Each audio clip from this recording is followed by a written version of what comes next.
दिल्ली वासी दहशत में, कब्जा कराओ गैंग का आतंक। सोलंकी। नई दिल्ली। पालम विधानसभा स्थित मधु विहार के अंतर्गत सोलंकी मार्केट की मुख्य सड़क पर खाली प्लॉट को कुछ अवांछित तत्वों द्वारा कब्जा करने की कोशिश की गई, लेकिन वहां की स्थानीय निवासियों एवं RWA की सूझबूझ एवं एकता की वजह से सफल नहीं हो सके। साथ ही वहां के नागरिकों में इस कृत्य से काफी आक्रोश उत्पन्न हो गया है।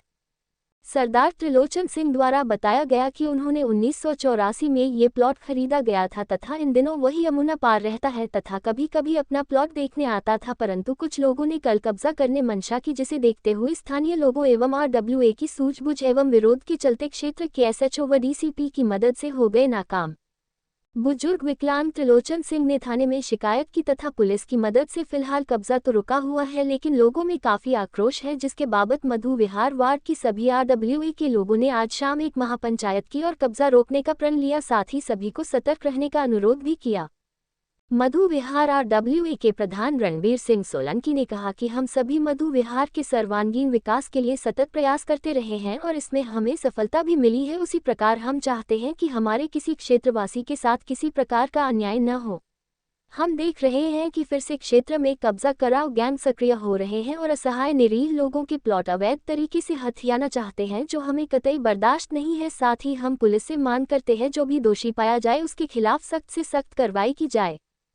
Federation of south and waste district welfare forum के सचिव महेश मिश्रा ने कहा कि ऐसे अवांछित लोगों से आपसी सहयोग और एकता से ही निपटा जा सकता है, इसलिए अगर आपका कहीं भी खाली जमीन या मकान है तो अपने पड़ोसियों एवं वहां की RWA में आप इसकी सूचना पहले से देकर रखें, जिससे हर कोई अपने खून पसीने की कमाई को सुरक्षित रख सके और स्थानीय लोग व RWA समय पर आपकी मदद कर सके।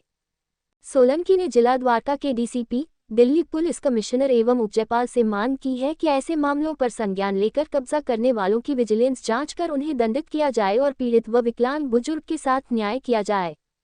इस सभा में आए सभी क्षेत्रीय नागरिकों, प्रधानों और RWA के सदस्यों ने इसका समर्थन किया और कब्जा रुकने तक आंदोलन जारी रखने की बात का पुरजोर समर्थन किया। इस सभा में राजपुरी के प्रधान देवेंद्र चौधरी, रामदर्शन अग्रवाल, उन्होंने कागज चेक करा दिया जो पहले जो हाल हुआ था, क्या डायरेक्ट सरेआम कब्जा हो रहा था। जगदीश भराना, भूपेश भावल, हरीश शर्मा के अलावा प्लॉट के वास्तविक मालिक सरदार त्रिलोचन सिंह, उनके पुत्र, दामाद और बेटी भी मौजूद थे, जिन्होंने अपनी बातें रखी और RWA एवं सभी स्थानीय निवासियों का धन्यवाद व्यक्त किया। आज जो मधु विहार जहाँ हम बैठे हैं, आज ये मधु विहार सोलंकी मार्केट के नाम से जाना जाता है और कुछ जो कल सुबह की घटना है, कोई 5-6 बजे कह रहे 50-60 आदमी अगर भाई किसी पड़ोसी यानी कि सरदार जी के प्लॉट पर कब्जा कर रहे हैं। जब ऐसा इतला पड़ोस के लोगों ने हमसे दी तो एक प्रधान होने के नाते मैंने DCP साहब को, SHO साहब को सबसे पहले फ़ोन किया। SHO साहब का तहे दिल से मैं धन्यवाद करता हूं और DCP साहब का और उनके स्टाफ का, क्योंकि DCP साहब का जो नंबर था वो नहीं उठा पाए थे, लेकिन उनके स्टाफ ने फ़ोन उठाया, उन्होंने फ़ोन किया और तब ये जाके काम रुका। कौन लोग थे वे? भाई 50-60 लोग अगर यहाँ खड़े थे, 10-20 मधु विहार के बस स्टैंड पे खड़े थे। हरियाणा नंबर की भी गाड़ी थी, कोई कहीं की थी, गुड़गांव नंबर की भी थी, बहादुरगढ़ की साइड की भी गाड़ी बताई गई है यहाँ पे, और इतने आदमी यहाँ पे थे।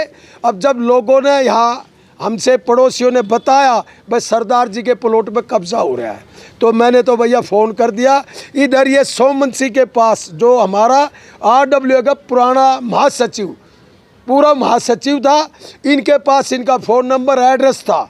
और जब इन्होंने मेरे को, मैं हैरत में हो गया, 1991 की भी RWA के सरदार जी ने रसीद दिखाई और ये जमींदार की ज़मीन है, पालम गांव की ज़मीन है, रतिराम की ज़मीन है।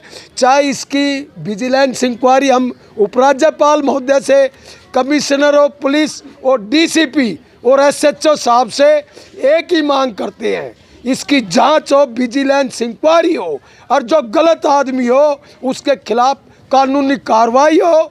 बताया गया कि कोई प्लॉट था, आपका प्लॉट था? मेरा प्लॉट है, मैंने 1984 में खरीदा था जी, 11 जनवरी 1984 को खरीदा था जी। कोई डॉक्यूमेंट्स आपके पास है? ये सारे डॉक्यूमेंट है जी मेरे पास। Power of general power of ऐसे दिखा दो, ऐसे उल्टा सीधा। देखा जाता है प्लॉटों पे कब्जे या मकानों पे कब्जे होते हैं, उनको लेकर देखिए ये मामला जो है ये जांच का विषय है त्रिलोचन सिंह जी ने, जिनके पास जमींदार के द्वारा जो इन्होंने मकान ख़रीदा था उसके पेपर्स ओरिजिनल इनके पास हैं। और त्रिलोचन सिंह जी ने in this regard they have already filed a police complaint in Dabri police station. तो अब पुलिस से हमारा ये विनम्र निवेदन है कि जल्द से जल्द इनके पेपरों की जांच करें, और जिनके भी पेपरों में, क्योंकि जो लोग यहाँ पर आए थे उन्होंने भी वहाँ पर जाके अपने कुछ पेपर्स दिखाए या नहीं दिखाए, ये अभी त्रिलोचन सिंह जी को नहीं पता। तो पुलिस से RWA ने भी और त्रिलोचन सिंह ने भी ये मांग की है कि जल्द से जल्द इस विषय पर जांच की जाए और जो भी लोग दोषी हों उनके खिलाफ सख्त से सख्त कार्रवाई की जाए। इसमें ऐसे कानून कौन से होने चाहिए कि इस तरह की कोई घटना होती है? देखिए, ये बेसिकली ये फ्रॉड का मैटर है। अगर ये किसी ने किसी के पेपर्स को अगर जाली बनाए हैं तो उनके खिलाफ एक चिटिंग का भी मुकदमा दर्ज होगा, फॉर्जरी का भी मुकदमा दर्ज होगा। और सबसे बड़ी बात, ये केवल चिटिंग और फॉर्जरी नहीं है, इसके अंदर गवर्नमेंट रेवेन्यू पेपर्स के साथ भी फॉर्जरी की गई है। तो ये चिटिंग केवल एक उसके साथ नहीं है जो मकान का ऑनर था, ये चिटिंग सरकार के साथ भी है। क्योंकि जिन स्टैम्प पेपर्स का, अगर वो स्टैम्प पेपर्स डुप्लीकेट है या उन स्टैम्प पेपर्स के साथ छेड़छाड़ की गई है, तो सरकारी स्टैम्प पेपर्स के साथ भी कहीं ना कहीं दुरुपयोग किया गया है।